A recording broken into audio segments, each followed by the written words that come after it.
And most people in our civilization, and this has been going on for a long time, are trapped in that dimension where compulsively they go about their life analyzing, interpreting and labeling things as soon as they enter their field of consciousness. They do it to people, they do it to situations that they encounter, immediately have some personal reactive relationship to it. They do it to nature, and they can no longer perceive the sacredness that is there in nature, because they approach it only through thinking. And that is a dreadful prison that you then end up in, the prison of your own mind.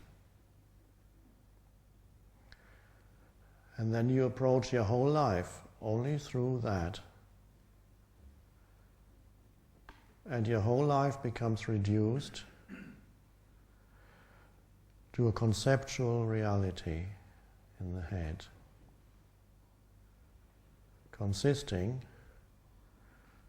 of thoughts that you have about things, viewpoints, opinions, and even so-called knowledge. Knowledge is thought, a label, and gives the illusion that you know. And all it is, it's a thought that you have put on something. And then it loses its depth and aliveness. And you begin to relate to reality through the veil of thinking. And you relate to yourself through the veil of thinking, because you yourself become a conceptual, thought-based entity, an egoic self, a me, with its unfulfilled personal history, its desires and fears and frustrations and its hopes that it will find ultimate fulfillment of its unfulfilled and unfulfilling sense of self based on a story in the future, which again is the thought form. That's what the future is. Nobody has ever encountered it except as a thought. And yet most people live unconsciously as if the next moment or the one after that were more important than this moment, the only thing there ever is.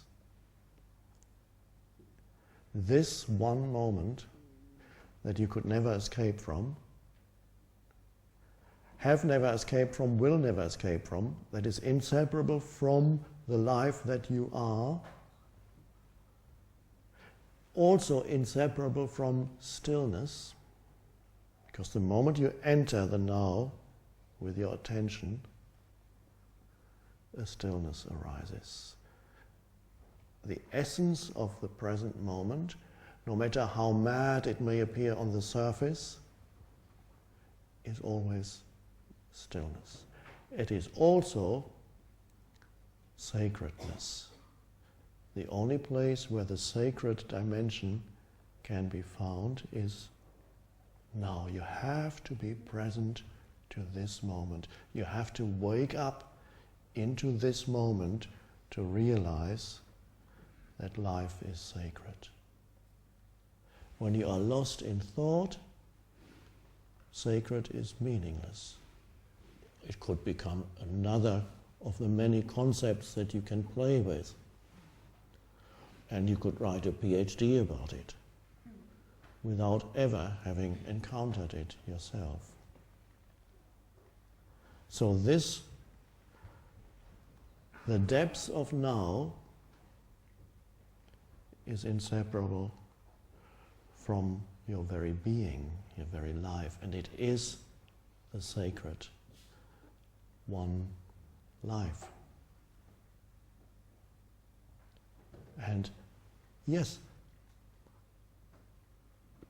this is why we're here, to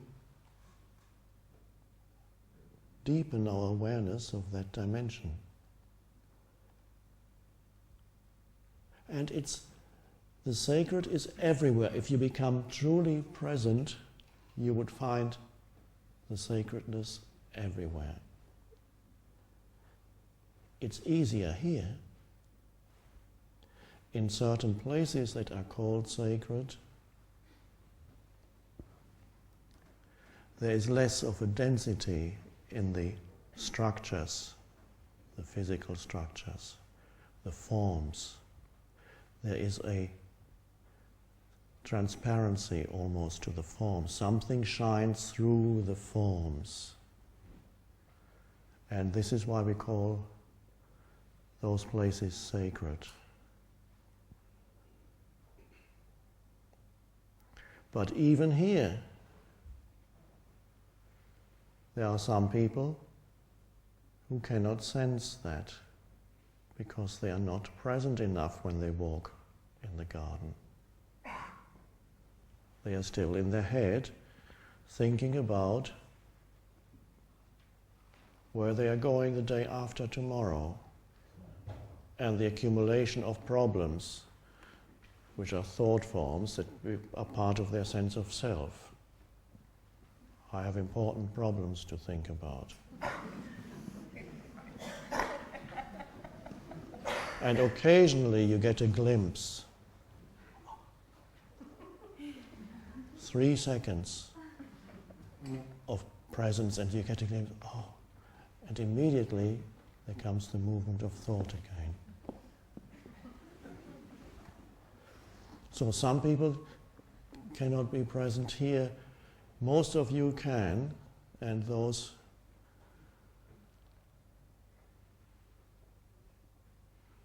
who cannot, I believe, will quickly deepen and see how easy it is to be present and how hard it is not to be present. Normally people tell me the opposite. They say it's so hard to be present. And this is what the mind believes. But the opposite is true. Not being present to the now is hard. To live trapped in your mind is hard.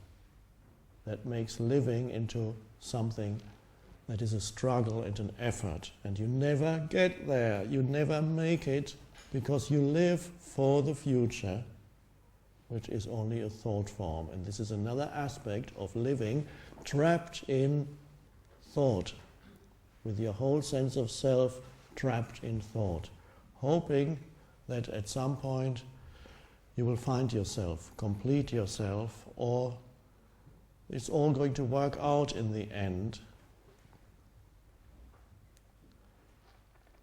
And in the way the mind imagines it, it cannot work out, because every form dies, and every structure eventually dissolves again. And the mind only thinks in terms of forms and structures, and it hopes that life will work itself out on that level of structures and forms. And it's always disappointed because it cannot.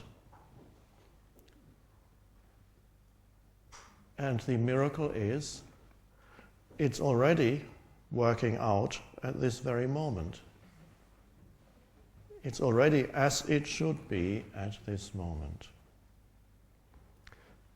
You have already arrived at the place of sacredness at this moment. It's easier to see it here, to sense that here.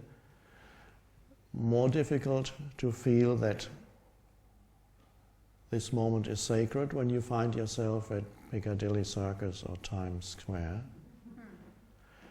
and you need to be an enlightened being perhaps, which simply means very present, to see the sacredness in the flashing Coca-Cola sign at Piccadilly Circus.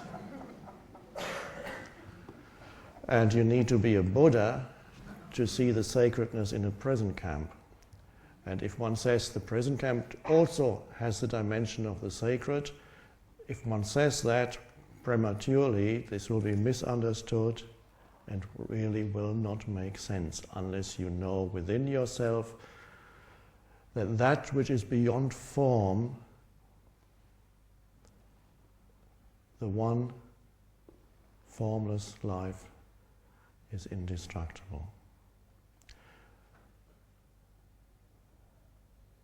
And some people who were in prison camps realized it for themselves.